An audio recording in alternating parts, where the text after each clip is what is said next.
ผมชื่อทิมแฟนผมชื่อแพตตี้เราคบกันมาตั้งแต่ปีหนึ่งเราเจอกันเกือบทุกวัน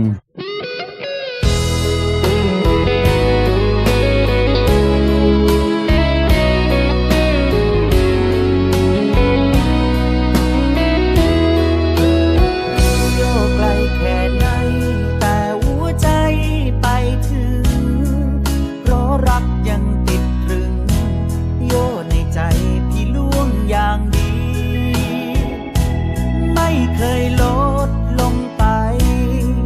แต่มันยิ่งกลับทวีรักที่มีให้น้องนั้นมันล้นใจ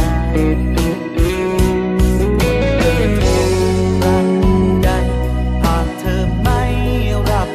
สายเธอรู้ไหมหัวใจพี่ล่วงเต้นแรงแค่อยากโทรมาบอกว่าคิดถึง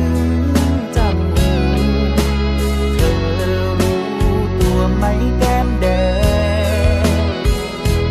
แค่อยากโทรมาบอกว่าคิดถึงอย่างไรเธออย่าแกล้งรับสายพี่ช้า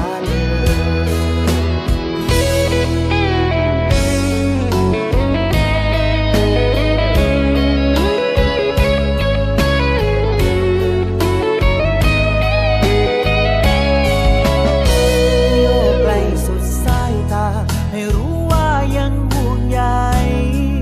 รักเธอไม่เสื่อมคลายโยกอย่างไหนจงได้เข้าใจ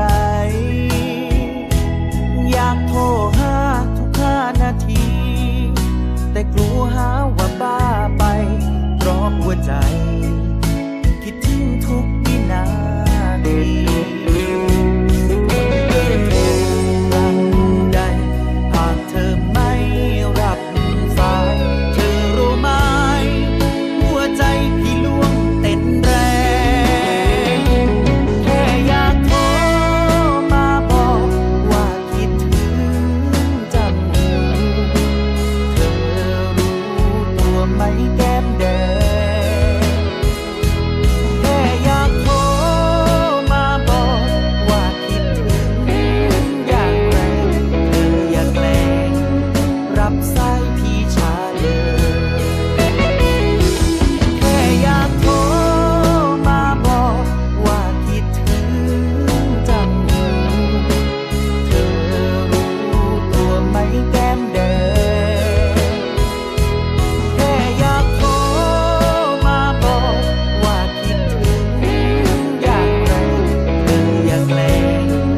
รับสายพี่ช้าเธออย่าแกล้งรับสายพี่ช้า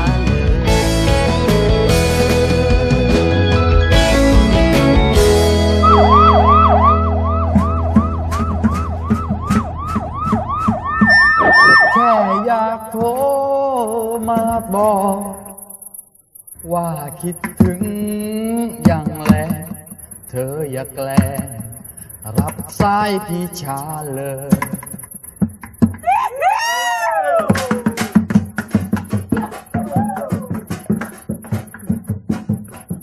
พอแล้วเดี๋ยวชาวบ้านเขาแตกตื่นมันด่าเอาหรอกไป